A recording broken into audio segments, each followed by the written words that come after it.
it was hard sitting on the bench. I'm not going to lie. There were certainly some hard days, but,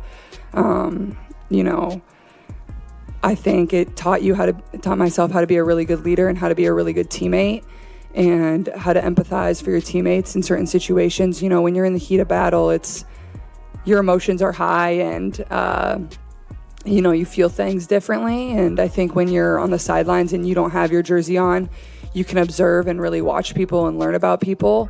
For months, Caitlin Clark has been smiling for the cameras and during the hits and putting on a brave face as the most scrutinized rookie in sports history. But in her first interview in 3 months, she finally revealed that behind the smile was a shocking secret, a painful truth she just couldn't hide any longer. The pressure, the pain, and the isolation were far worse than anyone could have ever imagined. Caitlin, what's the status of your health right now, and what specifically injury-wise between the ankle and the groin was it that prevented you from coming back this year?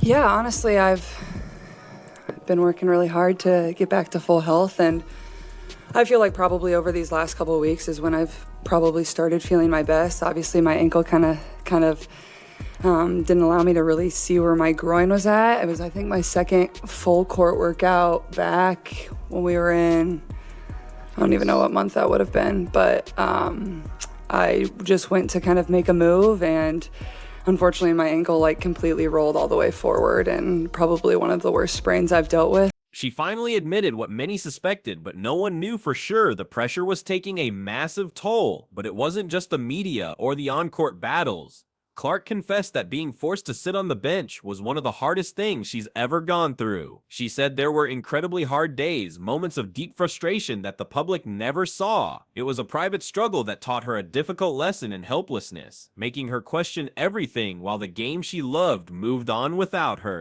I've just tried to stay positive the best I can, and but I honestly feel like I'm in a really good spot, and people don't always realize, people that are kind of in the basketball world, or whether if you're in other sports too, when you're injured, it's honestly more work than when you're playing. So, I've spent so much time here in this building this season just trying to get healthy and trying to kind of just get back to 100%. And honestly, I think that, if I never was, I obviously played that game in Connecticut, and that's where I kind of felt some more pain in my right groin, and then obviously had some tests and other things done, and there was no decision of this is the end of my season. I had full intention of returning, and I think in a way that was probably positive for me, because that's how I approached every single day. What Clark revealed next was the physical agony she was hiding from the world. She spoke about a nagging pain in her right groin, an injury that was silently derailing her season before it even got into full swing. She played through it, but every cut, every plant, and every explosive move was a gamble. It was a secret battle she was fighting every single day, long before the world knew the extent of it. The pain became a constant, unwelcome companion. I came in here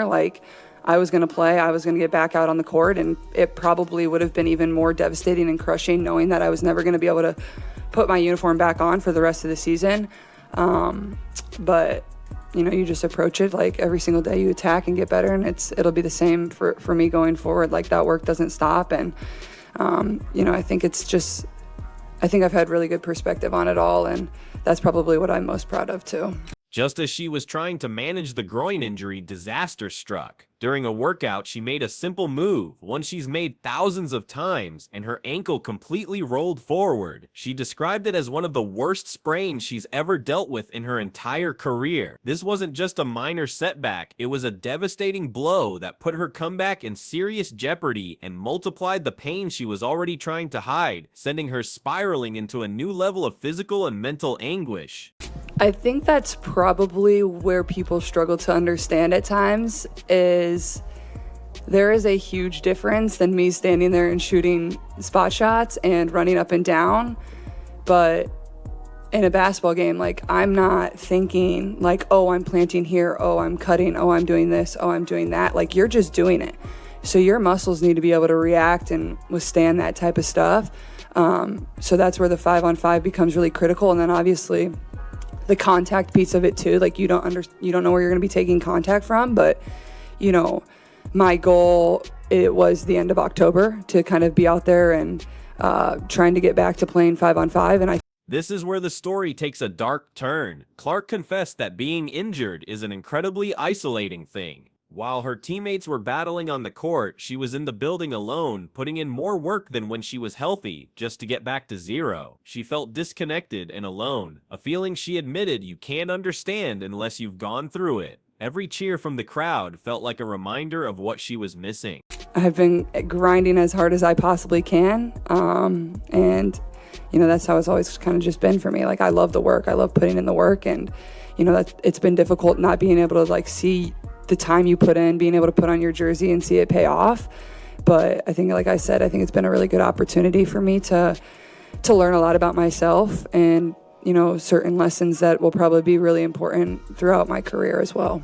But the physical recovery was only half the battle. Clark revealed the immense psychological challenge of learning to trust her body again. She explained that there's a huge difference between shooting spot shots in an empty gym and reacting instinctively in a live game. You can't think, oh, I'm planting here, or I'm cutting now. Your muscles just have to react. The fear of re-injury was a constant mental hurdle, a ghost that followed her through every drill. This internal fight to regain confidence was just as grueling as any physical therapy. The huddle and almost take on the role of another set of coaching eyes with this group this season.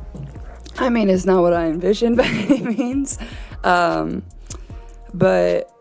I've talked with a few people about this. I think, when I get a few years down here in my career, I think this is a moment in a season I'll look back on and be like, this is why I am who I am today. And that's obviously probably pretty challenging to think in that way right now, but I truly believe that. And, it was hard sitting on the bench, I'm not going to lie. And while she was fighting this internal war, a very real one was waiting for her on the court. Her injuries didn't happen in a vacuum. From her very first game, Clark had a massive target on her back. She was met with a level of physicality that shocked fans across the country. Veterans weren't just playing her hard, they were sending a message. Every game was a brutal test of endurance, with cheap shots and hard fouls becoming the norm. The league was giving her a welcome she would never forget. And, I don't think it was so much for me like the basketball. I mean, obviously you learn about basketball. That's always how I've learned. I've been a basketball junkie. You watch games, you watch the NBA, you watch college, you just have basketball on. That's the best way to improve your IQ. But also to learn about people and ask them questions and watch the way they operate. And for myself, getting to do that with my teammates, I think is probably the biggest lesson I learned. And just, how can I show up every single day and, pour into them? The hostility reached a boiling point during a game against the Chicago Sky. In a moment that went viral, player Cheney Carter delivered a blatant hip check to Clark before an inbound pass, sending her to the floor. The move was widely condemned as a dirty play, and it ignited a firestorm of controversy. It was no longer just basketball, it felt personal, and many believe the league's veterans were actively trying to break her. But what happened next was even more shocking. Going forward down the road, if I have a teammate that's injured or hurt or going through a tough moment, I know I will always show up for them and be there for them and check in on them, because it is an incredibly isolating thing, and you don't realize that until you go through it. And everybody says it, but you don't feel it unless you go through it. So I think all of that is probably what I learned most. The league's response was heavily criticized. The foul wasn't even called during the game, and only after immense public outcry was it upgraded to a flagrant 1 foul. This ignited a fierce debate about the Clark rules. Was the WNBA failing to protect its biggest star and main attraction, or was this just a rookie paying her dues? The league was caught in a no-win situation, trying to balance its image while not alienating its veteran players who felt the media narrative was unfairly skewed in Clark's favor. I mean, I think it's obviously AB's tremendous. We've always had a great relationship, and that's what exactly you need between your post and your point guard. And she's always been somebody that's been there to check in and pick me up. But I think that goes for our entire team, and I think that speaks for our entire season. I don't think it would be, I don't think we would have had the type of success that we had if it wasn't for the friendship or the empathy people showed one another, or the next man up mentality. That was shown across the board in our locker room. This incident exposed a deep division. While fans and analysts were furious, some players and pundits claimed Clark was being dramatic or that she deserved it for the attention she got. The narrative was twisted into a debate about jealousy and respect, with Clark caught in the middle of a storm she didn't create. She was being punished for her own popularity, and the whispers of professional envy grew louder with every hard foul she took. Whether it was, for myself or whether it was for somebody that came in mid-season and got hurt, like it was always the same. Like you always care for your teammates in the same manner. So, obviously AB was tremendous in that role, and I think she had an incredible year, but honestly, our entire roster really excelled in that area. And just when she thought the hits couldn't get any harder, she was dealt the most public blow of all. It was announced that Caitlin Clark, the single biggest name in women's basketball, was left off the USA Olympic team. The decision was explained as a preference for veteran experience, but to millions it felt like a slap in the face and a public humiliation on a global scale. It was a message sent loud and clear. With respect to your recovery, looking down the line, have you explored opportunities maybe to play 5-on-5 during the offseason as part of kind of that ramp up so that you're ready for next season and have played actual basketball before things start up again in the summer? Yeah, I think you always explore every opportunity, and I haven't made any decisions, and I don't know, what that's necessarily going to look like for me. Like I said, there's some USA basketball stuff that is probably my top priority right now that I need to prepare for, and I think that will help me prepare for next season too. But obviously, then you have to prepare for USA basketball in some manner. So that, there's just a lot of different things you got to figure out and balance, and, I'll work through a lot of that too.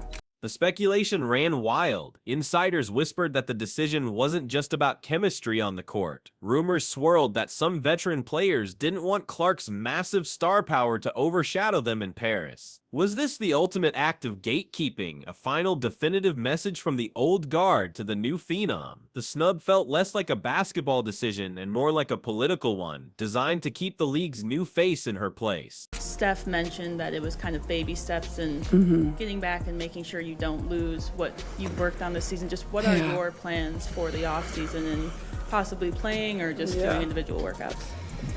Yeah, probably take a little bit of a break here, just for maybe a week. I don't really want to lose a ton of the stuff I've worked on, and just trying to get my body back to full health.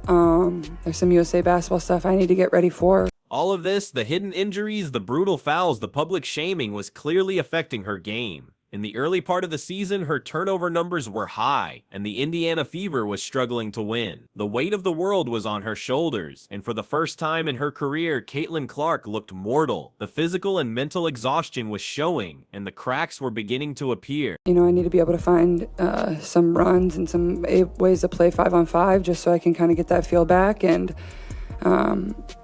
but more than anything, I think my main focus is really just getting my body healthy, and once we get back to 5-on-5, like just being able to test my body and make sure I know it's in a good spot where it's going to be able to hold up with everything that we think we've corrected or we think we've worked on, to be able to know I'm in a really good spot there. And when you go through injuries, especially in my scenario where it's been a few of the reoccurring kind of bouncing around, which isn't necessarily uncommon in my situation just because of compensation. This was her rock bottom. The media began to dissect her every mistake. Commentators who had praised her just months earlier were now questioning if she was truly ready for the pros. The word overhyped began creeping into headlines. For a player who had only known meteoric success, the wave of negativity was a brutal new reality. She was alone, injured, and now, for the first time, doubted by the very world that had built her up. And